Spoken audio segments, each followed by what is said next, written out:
ডিম যেভাবে ফস্তা দেয় বাদলির বেঁধে ডিম আনা দিয়ে কেভাবে ফস্তা দেয় নাকি? হ্যাঁ, তেতার বাদে ডিম ফস্তা দেয় হারাম হয়ে গেছে তো ডিম না নাড়াই সঠিক ঠিক না?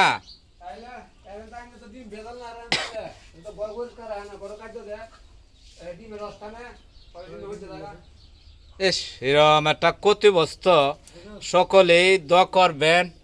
ডিমের যেভাবে পচা যাইতাছে বাচ্চায় তো ডিমের 85% 80%। এই আশ্বিন কাতি মাসের সিজনে ভাদ্র সিজনে বাচ্চা 60-65%।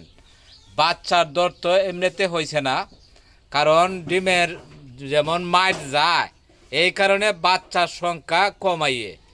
আর চৈত্র মাসের সিজনে 75-80% বাচ্চাই এবার সময় বাজার কম থাকলেও ফেসারি হলা লাভবান হইতে পারে। আর এখন বর্ষার সিজনে এই যে ডিমগুলা বসাইলে হইতাছে এই ডিমগুলা অত্যন্ত পচা যায়, বাচ্চার পার্সেন্টেজ খুব কমাইয়ে। কারণ মাত্র 65%, অতিরিক্ত আইলে 70% আনলে 65-60% বাচ্চা ইয়ে। সকলেই দোয়া করবেন, আপনারা প্রতি আন্তরিক ভালোবাসা রইল।